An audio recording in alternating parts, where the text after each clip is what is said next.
Hey, my Young and the Restless fans, we got to talk about what's going down in Genoa City today. Look like Tucker fills in Ashley on Diane. Amanda tells Phyllis she's planning to leave town, and Devon and Abby don't regret making love. Welcome back to CBS Soap Dish Recap, where we recap everything CBS soaps, both the Young and the Restless and the Bold and the Beautiful. This is your Young and the Restless recap for November 10th, and without any further ado, let's talk about what's going on in Genoa City.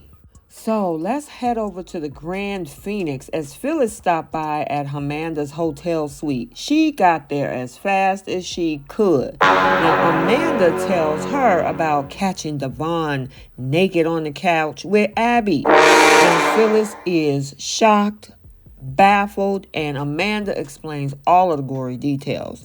Now Phyllis thought Devon was one of the only men in town with integrity. Amanda feels like she should have seen this coming. Well, Chance did. Now, this is all impossible for Phyllis to even wrap her head around, and she insists that this is all Devon's fault and wonders if it's just a colossal mistake they could all move past. Now, Amanda is not the kind of person who can get bent out of shape about all of this, but forgiveness will not be coming from her. Now, Phyllis supports that, but doesn't support Amanda's desire to leave permanently. Now, she reminds her that she's built a life here and that she shouldn't throw it all away because of Devon. Well, Amanda drinks down the minibar and laughs when Phyllis asks about her job at Chancellor Winters. Now, Amanda's like, I'm not sticking around. Now, she says she also needs to get back to her mom, and looking after her has changed her life. Now, it also has the added advantage of putting her a few hundred miles away from Devon. And for her own well-being, Amanda says she needs to leave. So she'll work remotely until they find a new replacement for her. Now, Phyllis said that she'll miss her, and Amanda assures her that they can still share some memes. And Phyllis was like, look, I need more than some memes.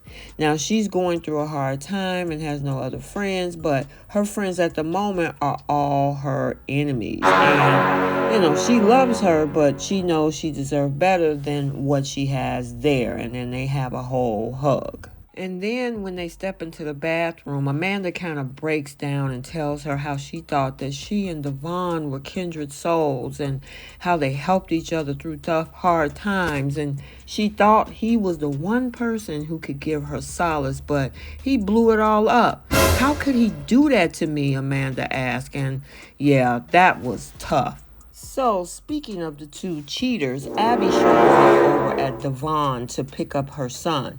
Now, he tells her that, Dominic isn't ready yet and asks her in for a conversation, but she can hardly look at him. Now, he gets her coffee. She's not okay. He's not sure how he feels. And she explained that she and Chance had a conversation and he's questioning their relationship, as he should. Now, she made it clear that this was the first time she cheated, but he took it as a larger problem in their marriage. Chance doesn't think he could give her what she needs, and Devon doesn't buy that, but wonders if he's really willing to give up on them. Now, she asked how things went with Amanda, and he admit, well, it didn't go so well. She'll never forgive him. Abby wonders if Amanda and Chance just need some space, but Devon adds that Amanda might just be heading back to Virginia permanently. Now, Abby asks, oh my God, is there any way for us to salvage this? And he doesn't know where to begin to make things right. He asks why she think they lost control. This wasn't something he ever expected. Now, she explains that Chance claimed he could see this coming a mile away since he got back. Now, Abby thinks they just acted out of impulse and may have ruined both of their lives. And Devon says all they can do is the best they can and try to make things right. Now, Abby says that's going to take a miracle. Abby also says that they need to think about what this means for their friendship. Are things going to be weird forever? Now, they actually admit that for neither of them it feels weird, that something unexpected just happened. And then it's like, do things ever really just happen? She doesn't really buy his line of thought. Now, he asks if she thinks that deep down they wanted this to happen. She don't know. They aren't kids and they knew exactly what they were doing. Now, as they ponder why it all happened, he insists that they are not malicious people and asks if she regrets any part of what happened. She nods. He admits part of him doesn't regret it. And she was like, well, we have to regret what happened because we hurt people. He knows all of that and is sorry, but Abby admits she's no saint and has feelings. What if they did feel right in that moment? Would they feel guilty if they weren't caught? They can't do it again, so they need to find a way to undo the pain that they've caused. So let's switch gears and head over to the Abbott estate because we got Diane moping and thinks back to her conversations with Jack and the kiss that they shared. Really, Diane? Now, he interrupts and asks, what's wrong? And she fills him in on Harrison. Now, he's been checked out by the doctor. He'll be okay. But Jack is going to say a quick hello and then needs to get back to work. Now, after he offers her a lift, she asks for a minute to talk. Now, Diane knows things have been strange since she filled him in about Jeremy, and she was wondering if there's a way for them to start fresh.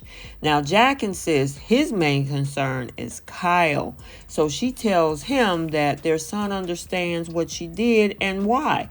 She asks Jack about how he feels about it and what he thinks.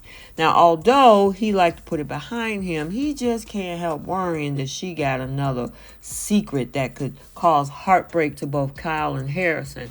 And Diane insists that they are the most important people to her and she doesn't want any more heartbreak into their lives. So Tucker walks into Jabot and just startles Ashley.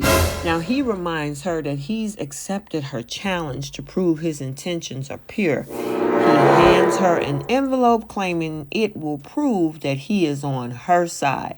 Now, when she opens it, she finds this article about Jeremy Stark. And Tucker explains that this is the key to what has happened with Diane in Los Angeles. They step on the elevator and stop it. He fills her in about Jeremy and Diane being her money mule. Ashley is amazed he know all of this, and he tells her if he wants to put the fear of God into Diane, this is what she needs to use. Now, Tucker explains how she was blackmailed. After Stark went to jail, Tucker blackmailed Diane to get him information about her.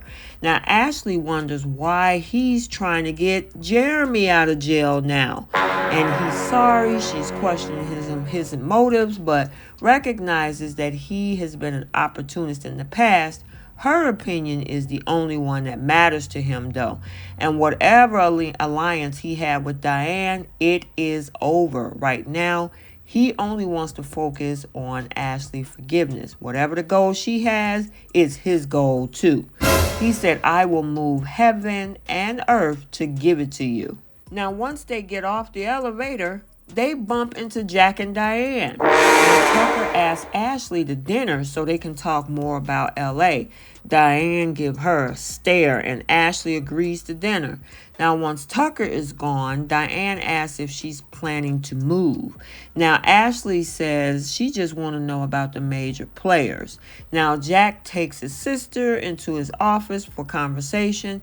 He demands to know what's going on between his sister and Tucker. Now, he has the impression it has something to do with, of course, Diane. And she accuses him of protecting Diane and claims they don't know the whole story yet. And he admits, yeah, there might be more.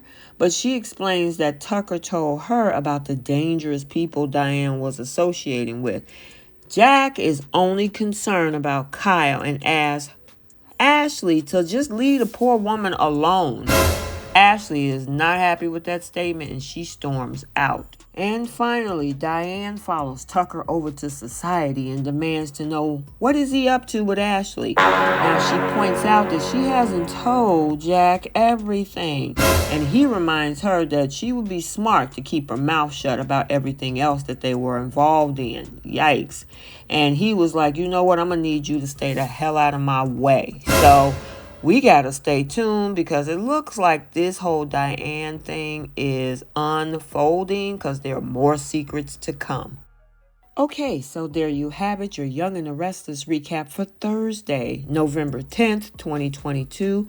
Stay tuned for the bold and the beautiful recap also for today. And until the next video, like, comment, and subscribe, and we will see you soon. Bye.